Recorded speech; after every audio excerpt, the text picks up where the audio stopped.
Boa noite, Alexandra. Boa noite, Samuel. Boa noite, Letícia. Boa noite, Tata. Boa noite, Manuel. Boa noite a todos que estão entrando.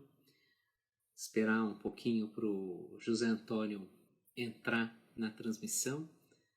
E daí nós começamos essa 25ª live da Revista de História, antepenúltima do ano. Ao final desta, vocês saberão quem será a entrevistada na 26ª e penúltima. A 27ª vocês já sabem, é a Flávia Galli, que precisou adiar, né, transferir a entrevista dela, mas a surpresa vai ser a 26ª. Então, mais um pouquinho, o Zé Antônio entra e a gente começa esse bate-papo sobre utopias e utopistas no século XIX.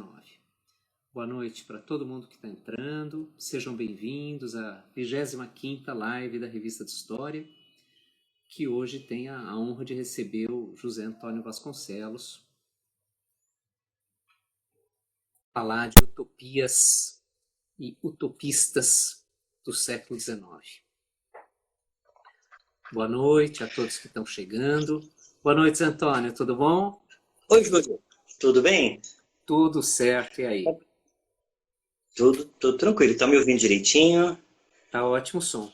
Tá bem claro, sim, tá bem limpo. Uhum. Vamos esperar 3 minutinhos, daí 6h05 a gente começa? Vamos. Que assim o pessoal tá vai ótimo. entrando, né? O pessoal vai entrando. Uhum. Bom, sejam todos bem-vindos à 25ª entrevista da Revista de História, das 27 que faremos nesse ano. Ao final da entrevista do Zé Antônio, eu vou convidá-los para a 26ª, cuja entrevistada até agora eu mantive em segredo. E a 27ª será da Flávia Galitati, que precisou adiar aquela entrevista que ela daria no princípio de novembro. Muito boa noite para todo mundo. Já, daqui a 3 minutos, a gente começa o bate-papo com o Zé Antônio. Olha só, Zé Antônio, a Thaís Neri tá lembrando, tá destacando as saudades das suas aulas. Obrigado. Lembrança para ela. Um abraço para ela. Chico, nosso colega de departamento e parceiro de comissão editorial. Muito boa noite para todos que estão chegando. 2 minutos e a gente começa essa conversa. Eu lembro a todos, aproveito esse momento, eu lembro a todos que todas as entrevistas da Revista de História estão no nosso canal no YouTube, nos perfis da revista, nos agregadores, nos principais agregadores podcast, Spotify, Deezer, Apple, etc., e no blog da revista. Né? Acessando o blog da revista, você tem ali os links diretos para todas as conversas, todas as 24 conversas que já tivemos, e em breve para a 25ª, aqui acontecerá vai começar daqui a 1 minuto. E no IGTV estão todas, fora a primeira do Chico Alambert, porque não apareceu a opção da gente gravar no IGTV.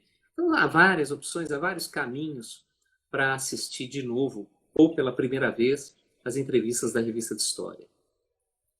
Tá um pouquinho ruim, pelo menos para mim, a sua imagem, Zé Antônio, mas eu sinto... eu acho que... Eu não sei como resolver isso. Será que é iluminação? Né? Deixa eu ver o que eu consigo... Se eu consigo resolver aqui, só um instante. Pois não. Se eu mudar de posição do show. Na verdade, ela tá fragmentando, ela tá... Ah, é? Então algum problema de conexão, talvez. Eu acho que é de conexão, sim. Não tem jeito. Você lembra do filme... Qual é mesmo o filme do Woody Allen em que o diretor fica desfocado? Não lembro. Eu lembro de um que ele fica cego. É esse, não? Ah, sim. Esse dirigindo no escuro? Dirigindo no escuro, dirigindo no escuro. Olha, a Ana Carolina, não, a Ju Meirelles está sugerindo que você saia e volte. A gente perde um minutinho, mas se Tá, der certo é melhor, tá legal. tá bom? Ah, tá bom, eu vou sair. Tudo igualzinho, é só você sair. Eu posso até te tirar e daí você volta. Ah, agora tá Oi. ótimo. Ah, então que bom. Ficou muito bom. Ficou É muito porque bom. naquele teste que a Perfeito. gente fez, você falou que tava bom, né? Então, Tava boa. É, agora tá uhum, oscilando um pouquinho, começou a oscilar, mas está bem melhor do que estava antes. Então acho que a gente pode tocar o barco. uhum. Tá certo, então. Bom, boa noite a todos. Sejam bem-vindos à 25ª entrevista da Revista de História nesse período de quarentena, que não é mais quarentena, são meses e meses, né, de pandemia. Hoje a gente tem a imensa satisfação de receber o José Antônio Vasconcelos, o que propôs o tema Utopias e Utopistas do século XIX no século XIX. Né? O Zé Antônio é formado em Filosofia pela PUC do Paraná, fez mestrado em História pela Universidade Federal do Paraná e doutorado também em História pela Unicamp. Depois disso, ele fez um estágio pós-doutoral na Universidade da Virgínia e, desde 2008, é professor de Teoria e Metodologia de História do Departamento de História da USP. O Zé Antônio estuda e pesquisa vários temas, essa, inclusive, é uma característica muito interessante da trajetória dele, passa pela ficção científica, passa por uma série de campos, mas, sobretudo, enfoca as relações entre filosofia e história, a filosofia da história, a filosofia na história. Publicou diversos artigos e capítulos de livros, e dentre os 10 livros que ele já escreveu ou organizou, eu destaco Quem Tem Medo da Teoria, Ameaça do Pós-Modernismo na Historiografia Americana, publicado pela Ana Bloom em 2005, e o excelente livro didático Reflexões, Filosofia e Cotidiano, editado pela Santa Maria, edições SM, de 2016. Finalmente, sobretudo, vale lembrar que o Zé Antônio é um ótimo saxofonista, e quem o Opa, acompanha, ótimo. quem o acompanha é assim, dentro, lógico, do amadorismo, né? Mas quem o acompanha pelas redes sociais, pelo Facebook, de vez em quando é premiado com umas músicas, com os trechos e tal. Zé Antônio, muito obrigado por aparecer por aqui, por topar ser entrevistado e por vir conversar conosco sobre um tema que é um tema absolutamente fascinante. Né? Super obrigado, em Ah, nome da Revista de História. ah, eu que agradeço pelo convite, me sinto imensamente honrado de estar aqui, espero corresponder às expectativas, né? As Deixa eu só fazer um, expectativas. Diga lá. não, deixa eu só fazer uma propaganda. Você mencionou que, na verdade, minha tese de doutorado, Quem Tem Medo de Teoria, ela foi publicada pela Ana Bloom em 2005 e agora vai ter a segunda Ah, edição, que foi premiado lá por aquele edital do Programa de História Social, e vai sair uma edição agora nova pela Intermeios. Então tá que no prelo. maravilha. Já recebi essa semana o PDF prontinho por e-mail, então eu vou aprovar, que está bem bonitinho, né? E é isso. Então, em breve Que maravilha. Então eu relanço. aguardem a edição nova Uhum. do Quem Tem Medo da Teoria, na parceria da editora Intermeios com o programa de pós-graduação em História Social da USP. Zé Antônio, a sua trajetória, como eu dizia, é uma trajetória que passa por alguns temas. Tem um doutorado que é justamente de onde derivou o Quem Tem Medo da Teoria, que é uma reflexão Uhum. sobre o pós-modernismo, a historiografia norte-americana, etc. Como que nessa tua trajetória entra a questão das utopias, como entram os utopistas, ou seja, que papel elas têm, essa discussão que você propôs para a entrevista, que papel, que lugar ela tem no conjunto das suas pesquisas, dos seus estudos acadêmicos? Bom, na verdade, a questão da utopia, ela surgiu depois da minha graduação, né? Então, como você falou, eu tenho interesses muito diversos. A minha monografia de graduação foi sobre Tomás de Aquino, né? Sobre a imortalidade da alma em Tomás de Aquino. Então, tá lá longe. Aí, depois eu fiz uma especialização na Universidade Federal do Paraná, que era promovida pela prefeitura e era para trabalhar a questão da cidade, né? História da cidade. E aí eu achei, né, um livro, né, que eu achei bastante interessante, de um autor de literatura, um jornalista que escreveu uma obra de literatura nos Estados Unidos no final do XIX, o Edward Bellamy, uma obra chamada Looking Backward, né, que em português recebeu uma tradução horrível, daqui a 100 anos. Mas a história é um Rip Van Winkle, conta a história de um sujeito que vai dormir no século XIX e acorda no final do século XX. E quando ele acorda no final do século XX, os Estados Unidos se tornam um país socialista. E aí é a descrição da utopia dos Estados Unidos socialista, de um ponto de vista... Aí, depois, quando eu fui para o mestrado, aí eu fiz alguma coisa, mais ou menos, procurei um tema afim, mas que lidasse com a história do Brasil. E eu achei um anarquista italiano chamado Giovanni Rossi, que escreveu 2 romances utópicos, né? E, ao mesmo tempo, fundou uma comunidade alternativa, uma colônia anarquista no interior do Paraná. E o meu mestrado foi sobre isso, né? E, de novo, a questão da utopia está presente, porque é uma comunidade utópica, e ele escreveu 2 romances utópicos, um antes de fundar a colônia e outro depois. E depois que eu terminei o mestrado, eu abandonei a questão da utopia e fui trabalhar a questão do pós-estruturalismo na escrita da história e fui deixando essa questão da utopia de lado, né? E agora eu tenho retomado recentemente isso, né? Retomado de 2 maneiras, né? Uma pegando essas coisas assim que eu escrevi lá atrás, né? Lá nos anos 90 e reescrevendo e tentando. Eu publiquei um artigo sobre o Edward Bellamy na revista da Dimensões da Federal do Espírito Santo e um sobre Giovanni Rossi na revista Anarchist Studies, né, uma revista britânica. E aí eu tô retomando isso. E juntamente com isso eu estou estudando ficção científica exatamente por causa da questão da utopia, que muitas obras de ficção científica são isso, são visões utópicas, visões do futuro, né? E né, a minha utopia favorita, que é o Star Trek, né, é uma visão de um futuro perfeito, né? Ou pelo menos na Terra já se estabeleceu a harmonia. Agora vamos levar a sociedade perfeita para os confins do universo. Mas é isso, é nesse sentido que a minha pesquisa tem essa inserção na utopia. É algo que faz parte de coisas assim, de interesses lá dos anos 90 e que eu tenho retomado recentemente. E que eu pretendo aprofundar agora. Eu vou querer voltar depois para o Bellamy e para o Rossi, mas antes vamos fazer o caminho, um caminho, digamos assim, mais organizado, mais didático. Você falava, você insistiu no tema da utopia, evidentemente, né? Utopia como esse mundo perfeito, como esse mundo ideal. Né? O que exatamente é uma utopia?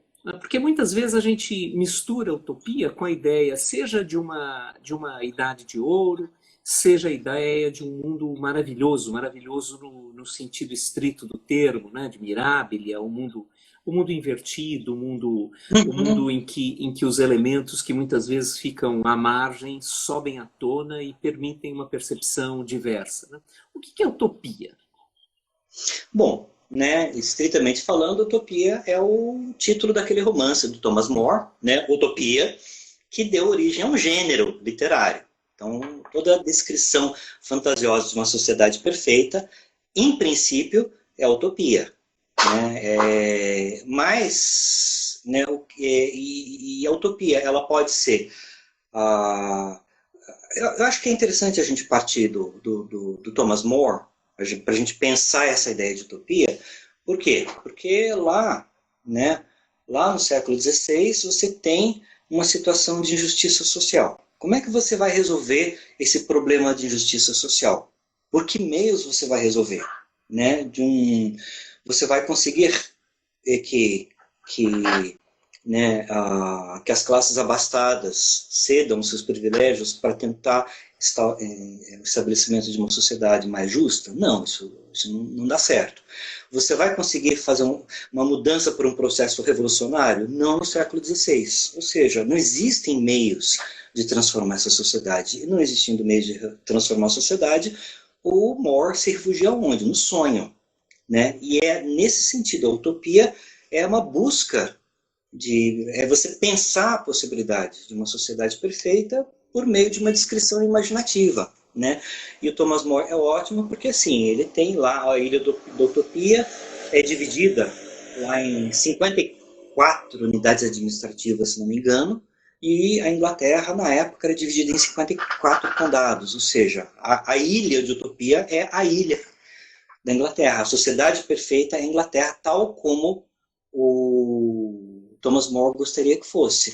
E aí a gente vai encontrar, ao longo da história, várias descrições, não só a imaginar um lugar perfeito, mas um tempo perfeito. A gente vai encontrar... às vezes a utopia aparece de maneira pequenininha, que nem aquele romance do Voltaire, Cândido, o otimismo. Ele vive várias aventuras, num determinado momento ele cai no maravilhoso país de Eldorado, onde tudo é perfeito, né? E é muito interessante que o Cândido quer sair de Eldorado, por quê? Porque ele está lá com o Cacambo, os dois estão refletindo aqui, nós vivemos melhor do que qualquer rei da Europa. Mas tem um problema, nós somos iguais a todo mundo. Nós não somos melhores do que ninguém.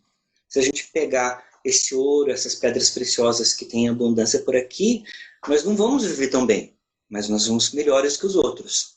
Né? E aí ele sai do Eldorado. Então, e o Voltaire ele faz, né, essa crítica à utopia, e a crítica à utopia ela aparece em vários momentos. Mas, né, eu acho que o século XIX é interessante, por quê? Porque a gente vai encontrar a utopia, né, ou seja, a gente vai encontrar uma crítica à utopia, que está principalmente ligada a Marx e Engels, mas a gente não pode esquecer que Marx e Engels não têm o monopólio da crítica.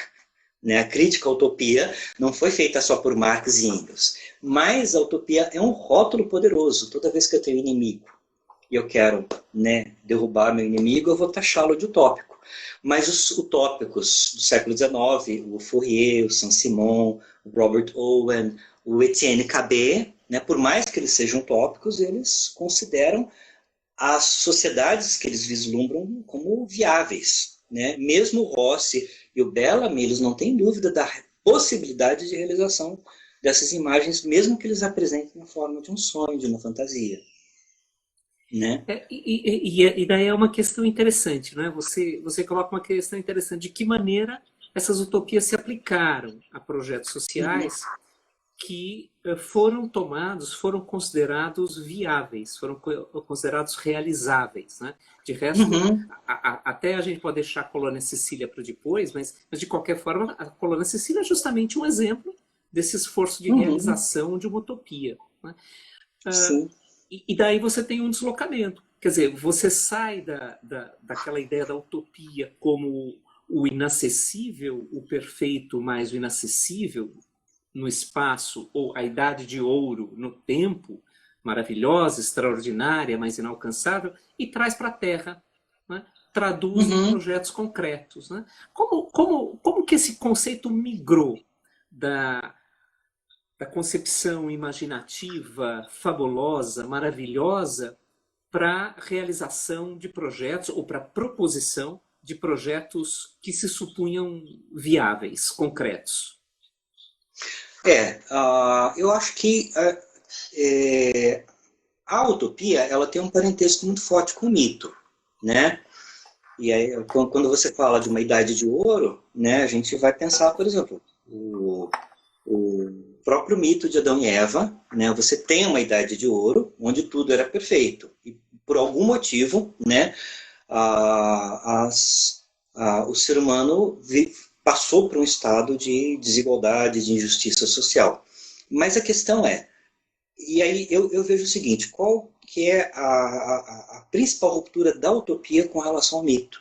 É que se a gente for observar todas as narrativas míticas, todas essas narrativas fantasiosas, lá os ecóglos do Ovídio, o mito de Adão e Eva, entre outros, né? Né? A época dos titãs, enfim, o mito das 5 raças do Exílio, todas essas narrativas de uma época de ouro, né? O trabalho está ausente, né? Eu acho que o Ovídio é interessante que ele tem uma narrativa que os peixes saem, né, pulam da água e caem na goela das pessoas. Ou seja, a pessoa não precisa trabalhar, não precisa nem pescar. Né? O Adão e Eva também, quando eles são expulsos do paraíso, qual é o castigo de Adão? Com o suor do teu rosto, né, ganharas o teu pão. Então o trabalho está ausente do mito. E quando a gente vai para a utopia resgata essa questão do trabalho. Então, na sociedade utópica do Thomas More, por exemplo, as pessoas trabalham 4 horas por dia. Né? Que até para os padrões atuais é muito pouco. Mas, né, as pessoas trabalham. Né? O trabalho ele continua sendo uma coisa, uma atividade normal, né? uma atividade do dia a dia, só que não está atrelado nele aquele peso, né? A ideia de sofrimento. Tá? E eu acho que é o trabalho, a ideia, quando a gente chega no século XIX, com a modificação das relações de trabalho, né? E principalmente com o advento desse trabalho industrial, que os trabalhos é mais sentido como uma coisa penosa, chata, monótona, repetitiva e, sobretudo, penosa, né? É que a gente vai encontrar uma utopia como a do Fourier, que diz que não, que o trabalho é um prazer. O grande problema, segundo Fourier, é que as pessoas elas não aguentam fazer a mesma coisa o tempo todo. Se você tem um hobby e transforma o hobby em trabalho, você deixa de ser hobby, ele deixa de ser prazeroso e passa a se tornar sofrimento. E aí o Fourier ele tem a teoria do impulso borboleteante. Ele diz assim como nós seres humanos, assim como as borboletas pousam de flor em flor, também os seres humanos eles precisam variar. Né? Eu preciso, né, fazer alguma coisa durante 1 hora, 2, depois eu preciso mudar de atividade e mudar de atividade. E aí, nesse sentido, Fourier, por exemplo, ele pensa nos grupos de trabalho. Né? A gente precisa reorganizar, precisa de um lugar diferente, que é o falanstério. Nesse lugar diferente, a gente precisa reorganizar as relações de trabalho para permitir que as pessoas possam realizar diferentes atividades e resgatar, né? Superar a cisão cidade-campo que foi trazida pela Revolução Industrial. E aí ele diz o seguinte, vamos imaginar o seguinte, você faz o raciocínio do Fourier. Se você vai construir uma casa e para construir essa casa você demora 50 horas, 50 pessoas juntas fazendo o trabalho vão fazer a mesma casa em 1 hora. Significa que você tem 49 horas para fazer outras coisas. Então você vai migrando de um grupo de trabalho para outro e você vai produzindo coisas sem se cansar. O Fourier diz, as pessoas vão ficar assim, elas vão acordar às 5 da manhã e vão dormir à meia-noite, né, vão dormir 5 horas por dia. Por quê? Porque elas vão acordar com vontade de trabalhar e não vão dormir enquanto elas puderem ter forças para trabalhar de tão prazeroso que vai ser esse trabalho. Né? É claro, e aí é a doideira do Fourier. Né? Esse é o lado doido da utopia. Mas eu acho que essa questão do trabalho é que vai produzir essa migração do mito para a fantasia e da fantasia para a possibilidade de realização prática desses projetos. Né? Acho que a questão do trabalho talvez seja um fator explicativo para essa transição, para essa mutação da concepção de utopia. Entendi. A Patrícia Souza pergunta se você em algum momento vai cogita trabalhar com os utopistas da primeira metade do 19 francês. Eu aproveito para te perguntar quem são seus preferidos? Que autores, que obras você privilegia? Você acha que são centrais para desenvolver essa discussão? Bom, né, os meus preferidos ali da primeira metade do século XIX são o Fourier e o Owen. Né? Do Fourier é a obra, né? O Fourier ele tem é o novo mundo industrial e societário que eu gosto mais. Por quê? Porque o Fourier é muito divertido. Né? O Fourier, ele diz que o mar vai virar limonada, né? vai virar, que os tubarões vão virar antitubarões e vão ajudar os pescadores, que o ser humano vai desenvolver um quinto membro, que é o arquebraço, para melhorar o equilíbrio. Enfim, ele diz que a mutação social, as mudanças sociais, a natureza e a sociedade estão interligadas. E uma mudança na natureza produz uma mudança na sociedade, uma mudança na sociedade também produz uma mudança na natureza. E leva o Fourier a umas doideiras. Né? Então, mas o novo mundo industrial societário, eu acho que é a obra em que o Fourier ele consegue explicar as coisas, esse projeto falansteriano, de maneira assim, mais objetiva e menos doida. Né? Embora as doideiras do Fourier, as tipologias obsessivas que ele faz também façam parte desse trabalho, do corpus fourierista que a gente não pode ignorar e não pode desprezar, porque eles fazem muito sentido. Né? E o Robert Owen, que é a obra Uma Nova Visão da Sociedade, A New View of Society, que ele faz logo depois da experiência de New Lanark. Né? Ele assume a direção dos cotonifícios de New Lanark na Escócia e resolve fazer uma série de mudanças sociais, aumentar o salário dos trabalhadores, diminuir a jornada de trabalho, criou uma escola para os filhos dos operários, proibiu o trabalho infantil, enfim, ele fez uma série de mudanças e conseguiu aumentar a produtividade, humanizando as condições de trabalho. E a partir dessa experiência ele escreve essa obra, Uma Nova Visão da Sociedade. Depois ele tem lá a experiência em New Harmony, uma experiência também frustrada com o movimento operário inglês, mas nesse momento ele produz uma obra que eu acho, né, que parte de uma psicologia muito determinista, mas é aquele momento assim que eu acho que é o de maior otimismo, porque ele está saindo de uma experiência de sucesso, né, que é a experiência de New Lanark, e ele está... Né? Então, assim, os meus dois favoritos da primeira metade do século XIX são o Owen e o Fourier. E os meus dois favoritos da segunda metade do século XIX são Bellamy e o Rossi. Né? já chegamos neles. A Thaís traz a discussão para bem perto da gente na cronologia e pergunta o que você acha de estudar utopia através de canções. E cita o Raul Seixas e o Paulo Coelho, né, falando de sociedade alternativa ou outras canções que tragam a utopia para um produto cultural de ampla circulação. Sim, né? A gente vai encontrar, né? Tem assim, a gente encontra em canções, a gente encontra em outros produtos culturais, né? A gente encontra na poesia, tem uma poesia do Carlos Drummond de Andrade, agora esqueci o título, né? Mas enfim, a gente vai encontrar a utopia presente. A grande questão que eu coloco é o seguinte, é que nós somos mais céticos em relação à utopia do que os pensadores do 19, né? Por quê? Porque a gente encontrou lá a Primeira Guerra Mundial, a Segunda Guerra Mundial, a gente vai ter desdobramentos de ideias utópicas que se mostram não tão boas. E aí, nesse sentido, a gente vai ter as três grandes anti-utopias do século XX, que é o Nós, do Zamiatin, o 1984, do George Orwell, e o Admirável Mundo Novo, que vão trabalhar mais ou menos como os utopistas do século XIX, ou seja, são descrições de sociedades perfeitas. Mas nessas descrições de sociedades perfeitas, a gente vê como é horrível viver nessa sociedade perfeita, nessa sociedade alternativa.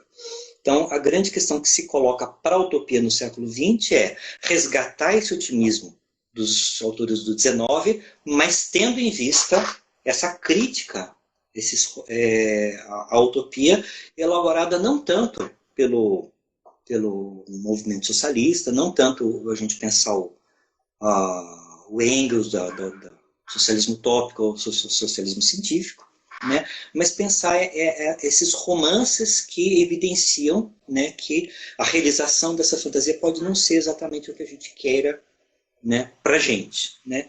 E aí nesse sentido eu acho que eu acho muito interessante a ficção científica. Tá? Por quê? Porque o Orwell, o Zamiatin, o Orwell e o Huxley, eles não deixam de ser também a obra de ficção científica, né?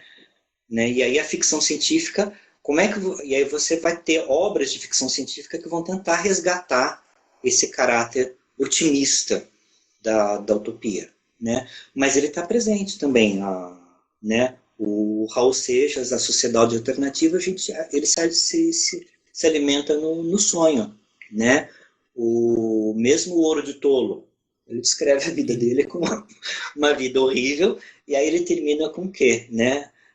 Assenta a sombra sonora de um disco voador, ou seja, é a fantasia, eu vou sair desse mundo e vou para um mundo diferente, né? Acho que é isso. Maravilha. Contrapor utopia, as utopias do 19 e as utopias do 20.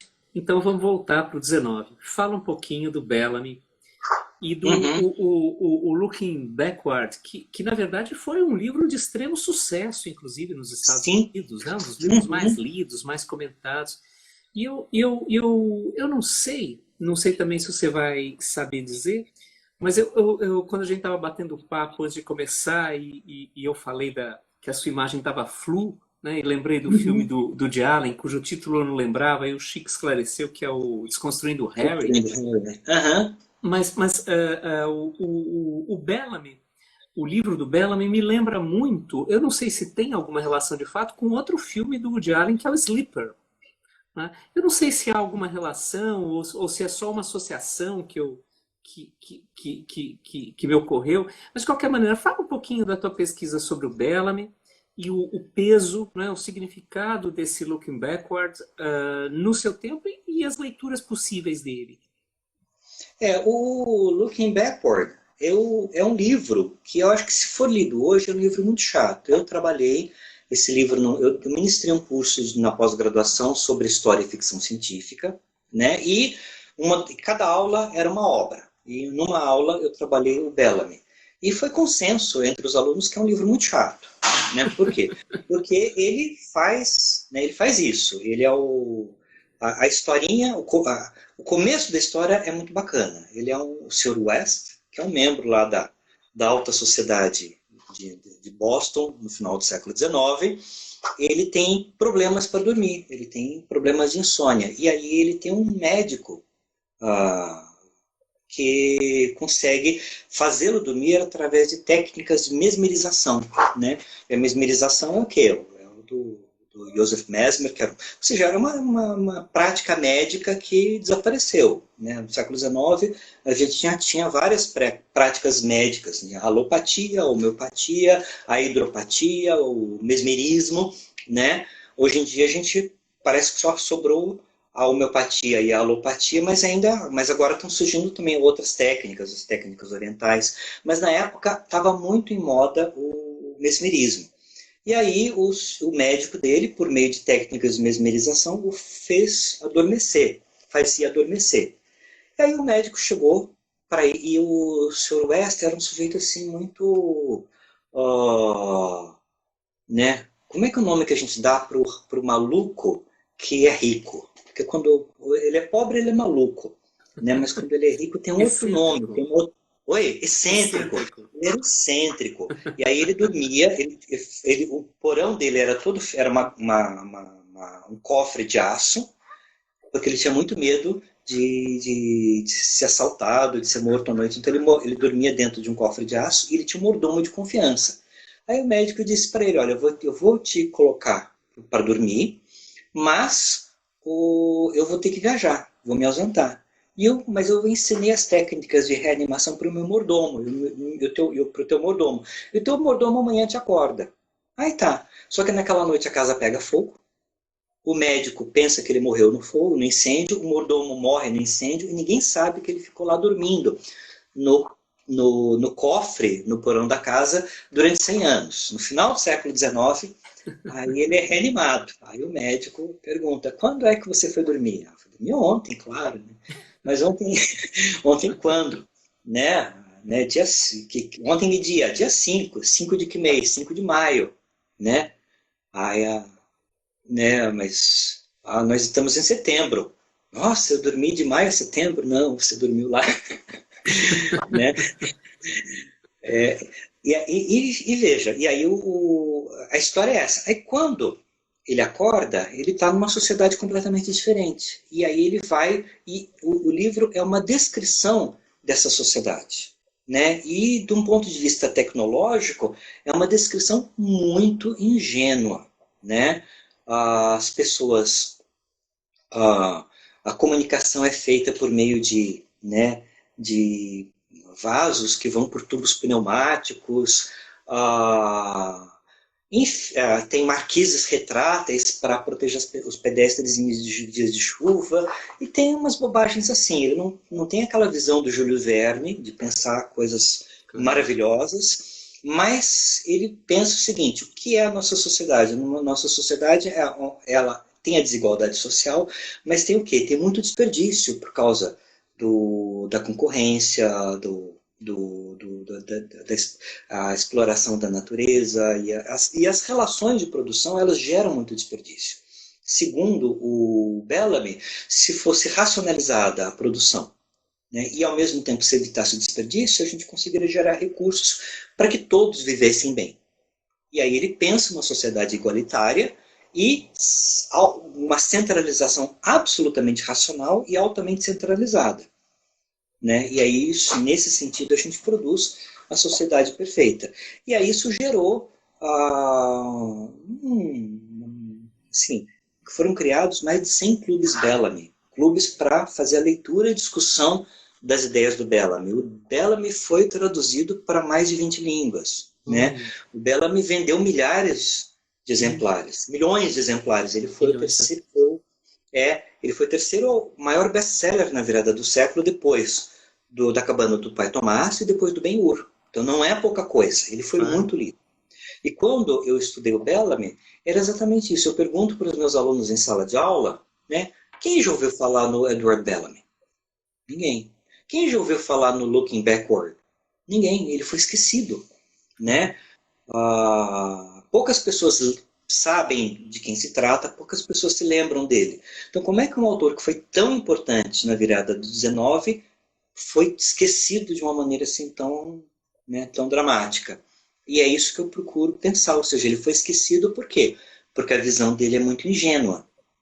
Né? E acho que quando você chega ali no Entre Guerras, a hora que você chega no final da Segunda Guerra Mundial, e você tem esses autores como o Zamiatin, o Orwell e o Huxley, né, você não consegue mais ler o Bellamy né, aderindo às ideias do Bellamy da mesma maneira como você fazia no 19. Né? É isso. Interessante. E o Giovanni Rossi, conterrâneo do Galileu? O Giovanni Rossi e a colônia Sicília. Como que elas aparecem na sua vida e como que você pensou e pensa a trajetória do Rossi, que é uma trajetória absolutamente fascinante, né? Fascinante. Sim.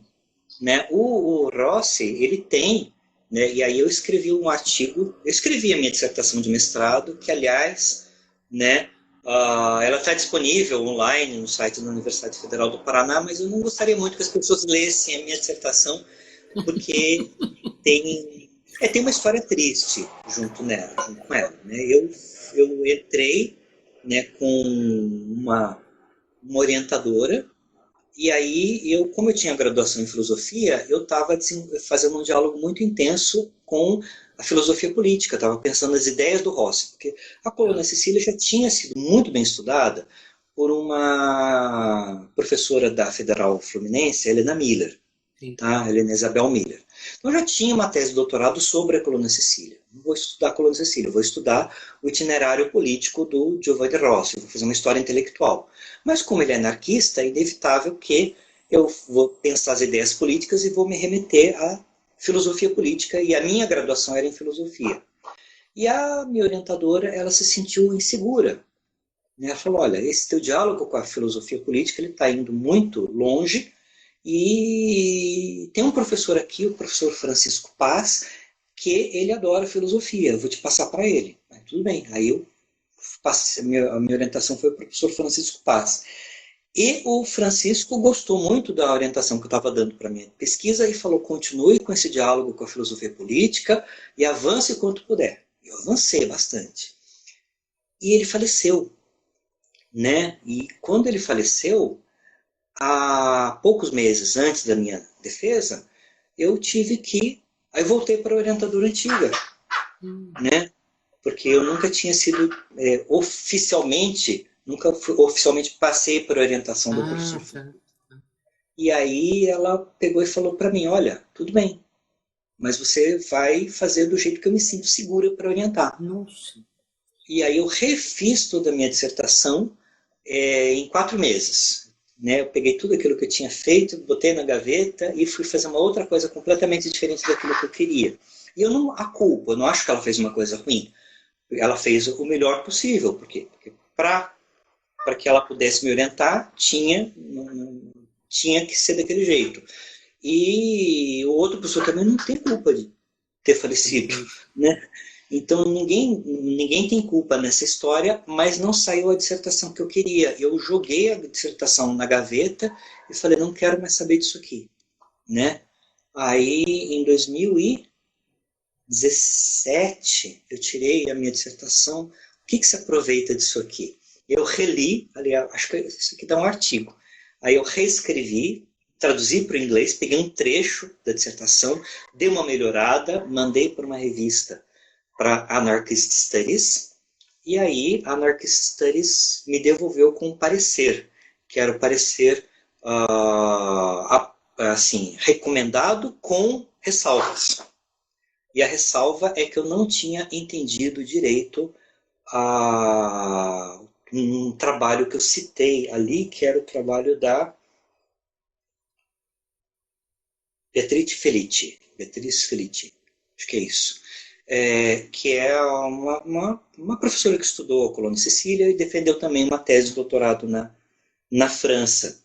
E aí eu refiz, né?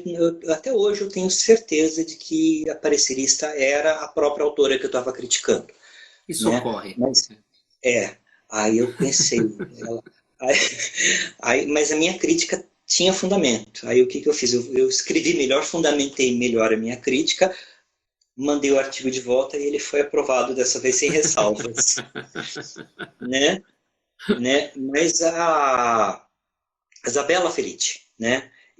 Mas enfim, aí eu sei dizer que aí eu fui trabalhar o Giovanni Rossi exatamente porque eu já estava empolgado com o Bellamy e eu queria trabalhar um utopista que tinha vivido no Brasil. E o melhor de todos, eu acho, aquele que tinha mais proximidade, porque eu fiz na Universidade Federal do Paraná. O que tem de utopia aqui no Paraná? Tem aqui no município de Palmeiras, no século XIX, tem uma experiência anarquista, eu vou ver como é que é. E aí tinha essa tese de doutorado da professora Helena Miller, eu fui para o Rio de Janeiro, e ela tinha juntado muita documentação, muita bibliografia, e estava uma caixa enorme assim, ela falou, leva, escolhe o que você quiser. Então, material de pesquisa eu tinha em abundância. E aí eu fiz, e eu me empolgou exatamente por isso. Porque ele tem 2 utopias. Ele escreveu um livrinho chamado Un comune può mare, tá, em que ele descreve uma fazenda, e aí do proprietário chamado Alessandro Di Bardi, que é amigo do Cárdias. O Cárdias é um personagem que é o alter ego do Giovanni Rossi.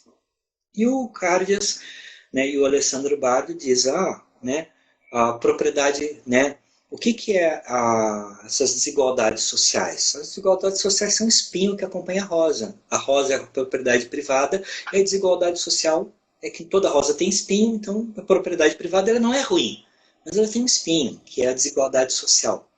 Aí eles estão conversando numa sala e aparece a irmã do Alessandro e diz, isso é bobagem, né? Você não vai comparar a propriedade privada com rosa. Né? A propriedade privada é ruim, de qualquer jeito.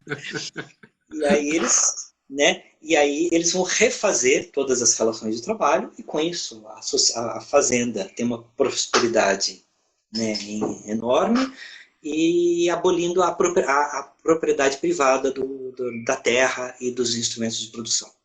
Ele fala, e é um romancezinho despretensioso que ele publica e Foi, serve como desculpa te interromper, propaganda. mas foi esse romance que o imperador leu, né?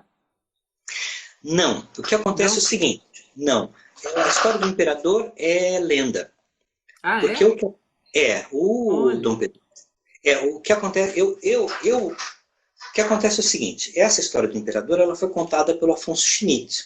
O Afonso Schmidt é um romancista, é alguém que pegou a história da colônia Sicília e escreveu um romance. E nesse romance, que nem qualquer romance, você mistura personagens reais e Lógico. fictícios, né? E aí ele pegou e inventou que o Giovanni Rossi tinha conversado com o Carlos Gomes, que tinha conversado com Dom Pedro II, e Dom Pedro II teria cedido um lote de terra Sim. no Paraná. É, Tá? Essa esse é o história mito, esse é o mito. É. não procede. Tá? Por Tá. quê? Olha Porque só, sempre tem, acreditei nisso. porque o documento é o seguinte, ele veio para o Brasil, o objetivo dele, ele desembarcou no Rio de Janeiro, e aí o objetivo dele era para ir para o Rio Grande do Sul. E aí no meio do caminho, um dos companheiros ficou doente. Ele falou, em vez de a gente seguir viagem, vamos ver se tem algum terreno aqui no meio do caminho. Estava no Paraná e tinha lá, eles Olha. arranjaram um loteamento lá no município de Palmeira e eles se dirigiram ali. Ou seja, não foi planejado, foi fortuito e Tá, não olha tinha nada a só. ver com o Dom Pedro II. Tem uma outra colônia utópica, uma colônia furrieísta, tá? Criada por um médico homeopata chamado Dr. Muir, que essa sim contou com o apoio do Dom Pedro II, mas essa foi bem antes, né? Ah, não lembro a data exata, mas assim, foi em meados do século XIX e a colônia de Sicília foi, né, Final. final, 70, né? né, 69, 70? foi, foi Oitenta. 87, Tá. 1887, em que ela foi fundada. Então tem uns 30, 40 anos de intervalo entre a fundação de uma colônia e outra. O que eu acho é que alguém ouviu as duas histórias e misturou, talvez o Juntou. próprio Schmidt. Afonso Schmidt. E o Afonso Schmidt é um romancista, ele criou uma história de ficção. Só que em cima dessa história de ficção, o que acontece? Um sociólogo paranaense, Milton Salles de Souza, escreveu um texto, né? Esqueci o nome de um livro sobre a colônia Sicília, tomando essa história como verdadeira. Olha. Aí já contaminou, ou seja, já criou-se, aquele mito passou a ser representado como fato. Aí a Zélia Gattai, no Anarquistas Graças a Deus, ela conta a história, mas conta essa história do Dom Pedro II, tudo, porque era uma história que já circulava. Então, e aí com isso as pessoas, né, têm essa história como sendo verdadeira, mas a documentação não sustenta essa história. Nossa, você Tá? precisa escrever um artigo sobre isso, Zé Antônio. Escreve um artigo Pois é. sobre isso. Que Aham. se você olhar aqui nos comentários, a quantidade de gente que, tal qual eu, acreditava nisso, apostava nisso, é grande. Aham. Vários puseram isso. Então, Eu precisa, escreve um artiguinho, é super vou fazer bacana. isso. Inclusive, o próprio movimento, a discussão da literatura remoldando, né, recontando a Aham. história e depois sendo assumida por um trabalho Uhum. acadêmico, né?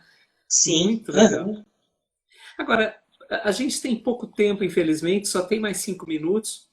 Conta Tá. como que toda essa discussão de utopia se junta com teoria da história, seja a docência, sejam as pesquisas mais gerais, tal, como utopia, ficção científica, essa circulação por utopistas e por Tá. experiências fundadas Uhum. em propostas É, utópicas. o meu principal trabalho de pesquisa na área de teoria da história é a influência do pós-estruturalismo na escrita da história. Então eu pego principalmente Michel Foucault, Jacques Derrida, né, mas não só, mas assim, pós-estruturalismo e pós-modernismo na escrita da história. Ah, e a utopia, né, eu acabo trabalhando outros autores que não dialogam com o pós-estruturalismo. Por exemplo, pelo menos não estou encontrando diálogo imediato. Esses autores do XIX, obviamente, não dialogam com o pós-modernismo, né? Mas eu estou tentando inserir isso na minha disciplina de teoria da história. Em teoria da história, eu trabalho autores do século XIX e XX, e cada aula é um autor. E aí o que eu faço? Tem uma aula minha que é sobre Fourier, a visão de história em Fourier. Que o Fourier ele tem uma filosofia da história. Ele acha que nós vivemos essa época da civilização, e a civilização representa um estágio de vários ciclos descendentes. O Éden, a selvageria, a barbárie, né, e finalmente a civilização. E nós começaríamos um ciclo ascendente a partir da harmonia. Ele tem uma teoria da história, ele pensa a história de maneira cíclica, né? Cíclica e linear ao mesmo tempo. Ele tem uma teoria da história, uma visão de história bem complexa, e que eu trabalho em uma aula de teoria 1. E em teoria 2, eu pego o princípio Esperança, do Ernst Bloch, e trabalho o Ernst Bloch, também a visão de história em Ernst Bloch a partir do conceito de utopia. Então, e eu faço isso. Então, por enquanto, eu estou trazendo utopia para a teoria da história nas minhas aulas de teoria da história. Mas eu ainda não desenvolvi, eu quero começar agora, né? E ficção científica também. Ficção científica, você tem uma visão de história na ficção científica. Tá? E o que eu quero fazer é isso, né? É começar a escrever artigos, né? Pensando a visão de história na ficção científica, e nas utopias do XIX, em teóricos como Ernst Bloch, que pensam utopia, pensar e amarrar mais a teoria da história com a questão da utopia. Mas é alguma coisa ainda que estou processando. No momento, estou só resgatando essas pesquisas que eu tinha feito antes, lá nos anos 90, e tentando juntar com pesquisa sobre ficção científica. Maravilha, maravilha. Temos 2 minutos. A Tata pergunta se o Jacques Rancière não é um caminho, posto que há uma crítica aos utópicos no Rancière, se não é um caminho também para pensar a relação com a teoria da história. Eu não tinha pensado nisso. O Rancière é um autor que eu utilizo para pensar. Tem um capítulo do meu livro didático, inclusive, que é sobre